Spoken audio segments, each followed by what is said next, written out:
चलिए, वो इससे पहले हम आप लोग को पढ़ाते हैं ब्लड के बारे में, और ब्लड में मेन कंपोनेंट समझा दिए थे, आज उसके आगे का समझाना। चलिए ध्यान से देखते हैं लोग उसके आगे। देखिए यहाँ ब्लड में दो हिस्से होते हैं। एक होता है आपका प्लाज्मा वाला पार्ट, जो एक होता है रुधिराणु। रुधिराणु रुधिराणु वाला पार्ट जो होता है लगभग 40% होता है, थोड़ा बहुत ऊपर नीचे हो सकता है। और ये वाला लगभग 60% होता है प्लाज्मा। आपको बता दिए थे प्लाज्मा ये 60% होता है, लगभग 60%। इस प्लाज्मा का अधिकांश भाग किसका बना होता है? जल का बना होता है। इसलिए कभी भी आपको अंदर प्लाज्मा की कमी हो जाए तो आप पानी पी लेंगे तो सही हो जाएगा। इसके बाद रुधिराणु होता है, ये हम समझाए थे आपको, अब थोड़ा आगे समझा देते हैं। आरबीसी होती है, उसके बाद क्या होता है? डब्ल्यूबीसी, और उसके बाद होता है आपका प्लेटलेट्स होते हैं सब। देखिए ये तीन चीजें होती हैं यहाँ पर। अब यहाँ समझिए कि ये 60% तो ये आपका प्लाज्मा है। 60% क्या है? प्लाज्मा है। यानी ब्लड का अधिकांश हिस्सा क्या चीज है? प्लाज्मा ही है। बाकी 40% ही ना ये चीज है। लेकिन जो आप ये 40% देख रहे हैं, ये भी 40% फिक्स थोड़ी है। इसका कोई जीवन काल नहीं होता है। जबकि देखिएगा आरबीसी को, हम आरबीसी का जीवन काल बताइए कितना दिन होता है? 120 दिन। 120 दिन के बाद ये तो आरबीसी खराब हो जाता है। डब्ल्यूबीसी 4 दिन बाद खराब हो जाता है। प्लेटलेट 7 दिन के बाद खराब हो जाता है। देखिए तो ध्यान से, आरबीसी में हीमोग्लोबिन पाया जाता है, ऑक्सीजन ले जाने का काम करता है, जिससे ऊर्जा बनती है। डब्ल्यूबीसी, इसके अंदर टी सेल पाया जाता है जो बीमारियों से रक्षा करता है। टी सेल के खत्म होने से कारण HIV एड्स हो जाते हैं। HIV में WABC खत्म हो जाता है। प्लेटलेट 7 दिन होते हैं, खून को गाढ़ा बना के रखता है। प्लेटलेट नहीं रहेगा तो डेंगू हो जाएगा, आप में एकदम कमजोरी आ जाएगी, उठ ही नहीं पाएंगे। एक बात बताइए, आप ही से बात करते हैं। आपके शरीर में सब कुछ है, लेकिन आपका WBC तो 4 दिन में खत्म हो जाएगा जी, फिर वो नया बनेगा। आप जब कोई चीज नया बनेगा ही तो उसे स्टोर करके रखने की कोई खास जरूरत है? प्लेटलेट अभी जितना देख रहे हैं 2 लाख, 7 दिन में 2 लाख खराब हो जाएंगे, फिर वो नया बन जाएगा, कोई दिक्कत नहीं है यहाँ पे। आरबीसी ये थोड़ा सा वैलिडिटी होता है इसका 4 महीना। आरबीसी कितने दिन चलता है? 4 महीने चलता है। 4 दिन बाद ये भी खराब होकर चला जाएगा। तो एक बात बताओ भाई, अगर हम अपना आरबीसी किसी दूसरे को दान दे देते हैं तो कोई ज्यादा इफेक्ट थोड़ी पड़ेगा, फिर 4 महीना बाद बन ही जाएगा यहाँ पर। और आरबीसी होता कितना है? 40% वाले हिस्सा में न होता है, 40% वाले हिस्सा में होता है। बाकी 60% हिस्सा जो मेन ब्लड का हिस्सा है वो तो प्लाज्मा से है। और प्लाज्मा में क्या चीज होता है? जल होता है। इसीलिए कहा जाता है कि भैया 4 महीने पे अपने शरीर में खून को सड़ाने से बेहतर है आप उसे किसी को डोनेट कर दीजिए। हर 3 महीने पे आप डोनेट कर देंगे 90 दिन पर, तो कोई प्रॉब्लम नहीं आएगी, क्योंकि आपके शरीर से पूरा ब्लड निकाला जाएगा एक बार में 200 ml। अभी आगे पढ़ाएंगे आपको ब्लड ट्रांसप्लेशन, 200 ml निकाला जाएगा। इस 200 ml का जो 60% भाग है, कितना? 60% यानी 120 ml, वो तो आपका प्लाज्मा है। आप पानी पी लेंगे तो सही हो जाएगा प्लाज्मा में। उसके बाद क्या चीज है? बाकी बची इन सबों की भरपाई। तो आपको पता है फल खा लेंगे तो WBC या प्लेटलेट बन जाएगा। तो आपको देखते हैं ब्लड जब डोनेट करते होंगे तो मिठाई या फल दे दिया जाता है, तो आपका मैनेज हो जाता है। तो अगर आप 200 ml किसी को ब्लड देते हैं ना, 200 ml, तो केवल अगले 2 दिनों में, मतलब 48 घंटे में आपको इस 200 ml में से लगभग 160 ml की भरपाई हो जाती है। यानी अगर आपने किसी को ब्लड दिया तो मैक्सिमम 1 हफ्ता समझिए आप उस ब्लड की भरपाई कर लेंगे, आपका शरीर उसे बना देगा। लेकिन गांव में अशिक्षितता इतना ज्यादा है कि हमारे पास कई आदमी कोचिंग में ब्लड लेने आते हैं और ससुर अपना ब्लडवा नहीं देते, कहते सर किसी और से दिला दिया। हम कहते रहे तोरा में क्या दिक्कत है, तू क्या नहीं दे रहा है? ऐसे वालों को भगा देते हैं हम यहाँ से। भाई अपना नहीं दे सकते हैं, दूसरे का लड़का का खून नहीं है। तो आप इस चीज को समझिएगा, अगर आप जो भी व्यक्ति बार बार ब्लड देता है वो बीमार नहीं पड़ेगा, हमेशा वो फ्रेश रहेगा। जैसे आपके यहाँ कोई आम का पेड़ है, हमेशा उसमें कुछ छांटते रहिए, कुछ छांट नोट करते रहिए, तो शुरुआत में लगेगा कि छोटा हो रहा है, लेकिन वो सबसे बेहतरीन होगा, उसमें कीड़े उड़े भी नहीं लगेंगे। क्योंकि जब भी आपका ब्लड लिया जाता है ना, आपका जांच हो जाता है फ्री में। अब मान के चलिए आपको कोई बीमारी है, ब्लड देने गए पता चल गया कि भाई आपको कोई बीमारी है, तुरंत सही हो सकता है। तो आप इस अशिक्षितता से हटिए, स्वेच्छा से जाइए, हर 3 महीने पे दान दे दीजिए। आपके लिए ये जरूरी है, फायदेमंद होता है। नहीं तो ऐसे पड़े रहेंगे तो कोई फायदा नहीं है। अगर आपको लगता है कि हनुमान जी के मंदिर में जाके 200 रुपया का पेड़ा चढ़ा देंगे, तो हनुमान जी इतना बेवकूफ नहीं है, वो पेड़ा खाने के लिए नहीं भुखाइल है, वो श्रद्धा देखते हैं वहां पर कि आप 200 रुपया का पेड़ा चढ़ाएगा तो कहेगा हनुमान जी पास कर दीजिएगा। अरे भाई साहब, हनुमान जी पास कर दीजिएगा, उनको नहीं देख रहे हैं। अगर आप किसी व्यक्ति को, कोई मर रहा है, अगर आप उसे ब्लड दे दीजिए और भगवान के पास जाइए भी नहीं, तो भगवान को कितना अच्छा फीलिंग होगा। भगवान को कैसा फीलिंग होगा पता है? 3 इडियट में जो आमिर खान रहता है, उसकी जो वायरस रहता है यानी प्रोफेसर, उसकी बेटी का डिलीवरी कराता है, बेटी और बच्चे दोनों के जान बचाता है, उठ के चुपचाप बैग लेके चला जाता है। तो फिर वो आता है ना उसको, भाई चल तू कॉलेज में जा, वैसे ही भगवान को फीलिंग आएगी, यार ये कितना अच्छा लड़का है, पेड़ा उड़ा नहीं चढ़ाया लेकिन किसी की जान बचाया। तो आपका ब्लड किसी के काम आ सकता है। आप ये देहाती मेंटेलिटी से निकलिए, इससे कुछ नहीं होता है। देहात छोड़िए ना, आज भी शहर के लोग को लगता है ब्लड दे देंगे तो हमारा जान चल जाएगा। ये बकलोल, उसे देर तो खून चूस जाएगा, तोरा बियाह हो जाएगा तो मेहरारू आके खून चूस जाएगी। उससे अच्छा ब्लड डोनेट कर दो, नहीं रहेगा तो पत्नी भी नहीं चूसेगी, उसको भी पता है इसके पास ब्लड कहाँ है। समझ में आ गया कि नहीं आ गया? इसलिए ब्लड डोनेट करने से कोई लॉस नहीं होता है। आप पानी पी सकते हैं, कोई दिक्कत नहीं आएगा। हो गया?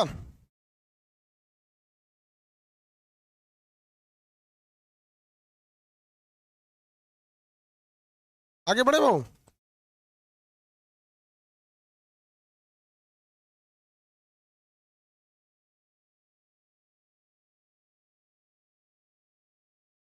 डोनेटेड ब्लड भी खराब हो सकता है, क्यों नहीं खराब हो सकता? लेकिन जब आप डोनेट करते हैं तो इतने मरीज हैं, जो ब्लड बैंक होता है उनका आपस में कनेक्शन होता है, इस ब्लड बैंक से घटा तो उसमें चले जाते हैं, फिर वो ब्लड बैंक में खराब होने की संभावना बहुत कम है। खराब होने से पहले आपकी बॉडी में उसे चढ़ा दिया जाता है, तो कोई खास दिक्कत नहीं आते हैं सब। तो जब आप ब्लड देते हैं तो इसे कहा जाता है होल ब्लड। क्या कहा जाता है? Whole blood. क्योंकि होल ब्लड देंगे तो सब चढ़ा दिया जाएगा। लेकिन कभी कभी किसी को केवल किसी के शरीर में प्लाज्मा है, सब कुछ है, मतलब ये सब की कोई कमी नहीं। जैसे कोरोना के मरीज में प्लाज्मा की जरूरत होती है, तो आपसे क्या किया जाता है? आपसे ब्लड निकाला जाता है, आपका ब्लड निकाल लेगा और उसमें से क्या करेगा, एक मशीन आती है, उसमें गोल गोल घुमाएगा। अब जैसे मथनी को ऐसे मथिएगा ना, गोल गोल घुमाएगा, तो ये जितने रुधिराणु है ये नीचे बैठ जाएंगे, क्योंकि ये सब तो कण की तरह होते हैं, बालू के दाना की तरह। तो ये आरबीसी डब्ल्यूबीसी प्लेटलेट नीचे बैठ जाएगा, और ये पीले रंग का ये प्लाज्मा है वो ऊपर आ जाएगा, ऊपर से इसे छान लिया जाएगा। तो भैया प्लाज्मा डोनेट करने में तो कुछ जाता ही नहीं, आपने पानी डोनेट किया है। प्लाज्मा का 90% भाग क्या होता है? पानी ही ना होता है। तो कोरोना में प्लाज्मा दान दिया जाता है। कभी कभी किसी को केवल हीमोग्लोबिन की जरूरत होती है, और डेंगू में तो केवल प्लेटलेट की जरूरत होती है। तो मशीनें आ गई हैं जो ब्लड से इन सारी चीजों को अलग कर सकती है। एक से एक मशीन आ गई है, सब समझ में आ गया कि नहीं आ गया? तो कभी कभी स्पेसिफिक जरूरत पड़ती है प्लाज्मा की, कभी प्लेटलेट की, कभी किसी चीज की, ऐसी जरूरत पड़ती है। नहीं तो अगर सीरियस कंडीशन है, किसी का एक्सीडेंट हो गया या कुछ, तो डॉक्टर कहता है होल ब्लड चाहिए। होल ब्लड मतलब समझते हैं, टोटली ब्लड हम ही को दे दीजिए, मतलब ये सारा चीजें चाहिए। तो ये हो गया आपका ब्लड हो गया। सर समझ में आ गया कि नहीं आ गया? आगे बढ़ जाते हैं ब्लड के बाद। ब्लड के अलावे हमारे बॉडी में जो फ्लूइड घूम रहा है ब्लड, उसके साथ एक और चीज घूमता है जिसे कहते हैं लासिका। सर लड़कों को बहुत ज्यादा पिंपल होता है, ठीक कैसे करें? मैंने हम ही बताएंगे। जवान हो रहा है तुम, इसीलिए पिंपल निकल रहा है।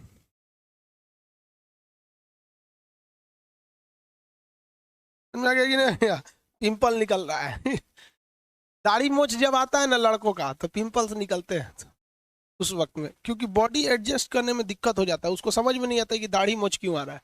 तो एक एज होता है जब आपको पिंपल्स निकलना चालू हो जाते हैं, वो आपका 14 से 18 17 साल के बीच में खूब पिंपल्स निकलेंगे। उसके बाद वो एज खत्म हो जाएगा, आपका बॉडी समझ जाएगा कि भैया पिंपल्स नहीं, केवल दाढ़ी निकालना है। आज हम लोग अगर हम पता है नहाने के टाइम हम कभी कभी सर्फ एक्सल से नहा लेते हैं, साबुन जो रहता है, कोई दिक्कत नहीं, जो मन साबुन लगा दिए, कभी फेस वॉश, कुछ नहीं निकलता है।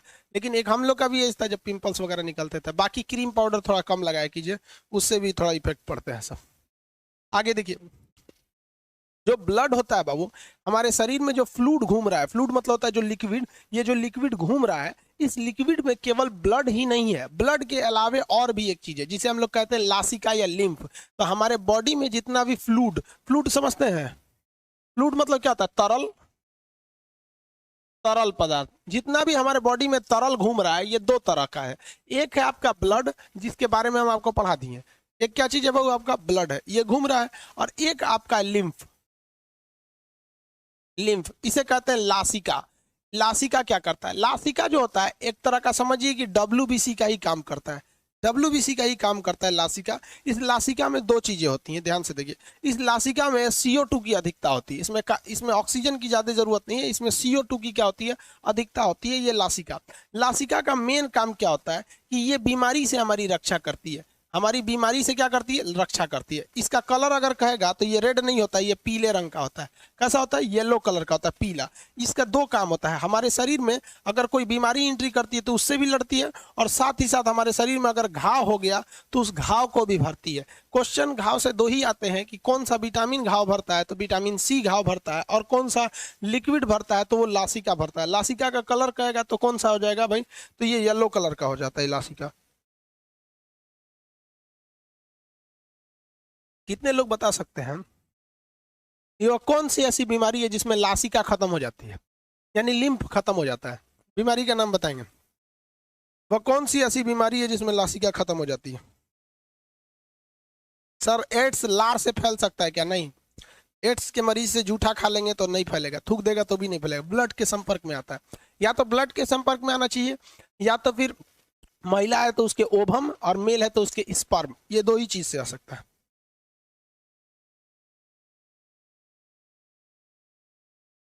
HIV में नहीं भाई, कैंसर में, शुगर में गलत गलत, पोलियो में, वेरी गुड, पोलियो में बहुत लोगों का आंसर सही है, पोलियो में। पोलियो जो बीमारी है इंट्रो वायरस से होता है, पोलियो वायरस जो होता है इंट्रो वायरस से होता है, वायरस का नाम है इंट्रो वायरस। जैसे कोरोना के वायरस का नाम क्या है, सार्स कोरोना वायरस 2, तो वैसे ही होता है इंट्रो वायरस। वो जिस शरीर जिधर घुसता है ना, वहां के WBC को नहीं मारता है, WBC को नहीं मारेगा, वो बीमारी से लड़ने वाला जो सेकंड स्टेप है लिम्फ साइड, उसको मार देगा। लिम्फ मार देगा तो सिग्नल नहीं भेजेगा ब्रेन को, वो कहेगा कि इधर कुछ हुआ ही नहीं है यहाँ पे, तो वो हाथवाई से हो जाएगा पोलियो का। भारत 2014 में पोलियो 13 में पोलियो मुक्त घोषित हो गया। अब यहाँ पोलियो के मरीज नहीं है, लेकिन समस्या ये है कि पाकिस्तान और अफगानिस्तान में आज भी पोलियो के मरीज है, क्योंकि वहाँ अशिक्षितता ज़्यादा है।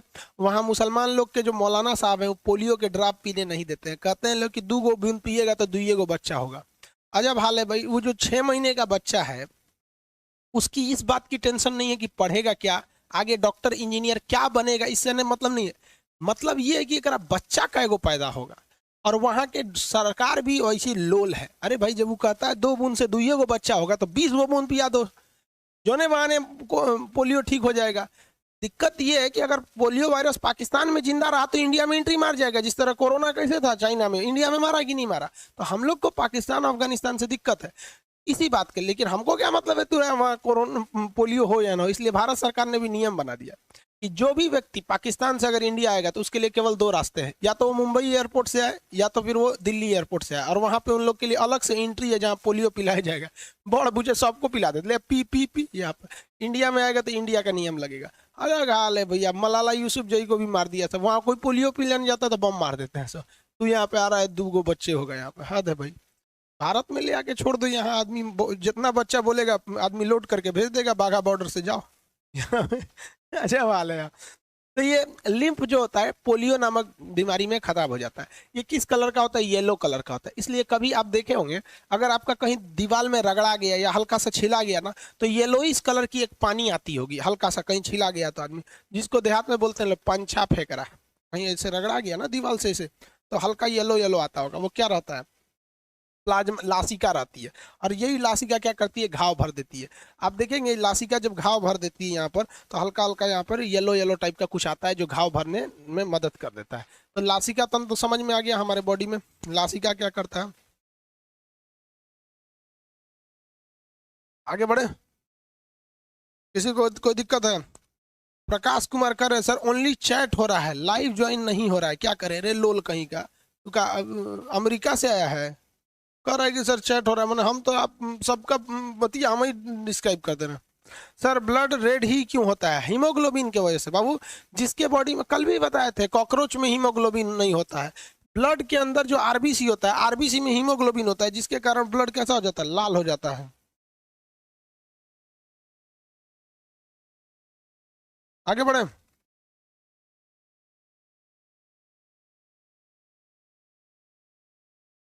प्लाज्मा में WBC होता है, नहीं बाबू, प्लाज्मा में एंटीबॉडी होता है। प्लाज्मा में क्या होता है, एंटीबॉडी। अब आगे समझिए, यहाँ समझिए ना। अब ब्लड के काम को समझिए, वो तो आप लिम्फ के काम को समझ गए, आप थोड़ा ब्लड के काम को समझते हैं। ब्लड में ज्यादा अधिकता किसकी होती है, ऑक्सीजन की होती है। प्लाज्मा किस, देखिए लिम्फ किस कलर का होता है? पीला। तो ब्लड किस कलर का होता है? रेड कलर का होता है। इसका काम क्या होता है? बीमारी से रक्षा करना। तो इसका काम नहीं होता। इसका काम क्या होता है? ऑक्सीजन का परिवहन करना। बहुत सारे काम है। टेम्परेचर, हमारे शरीर में तापमान को बनाए रखना। आपने कभी सोचा है कि हमारा जो शरीर है ये 37 डिग्री ही गर्म रहता है, मतलब लगभग 98 डिग्री फ़ारेनहाइट, ये हमारा बॉडी का टेम्परेचर है। ये 98.6 होता है, 98 लिखे। ऐसा क्यों होता है? आप अगर रोटी बनाएंगे तो एक ना एक टाइम ठंडा हो जाएगा, कुछ भी चीज बनाएंगे गर्म करेंगे तो एक ना एक दिन ठंडा हो जाएगा। लेकिन हमारा बॉडी जब से पैदा हुआ है और तब से लेके आज तक 37 डिग्री सेल्सियस या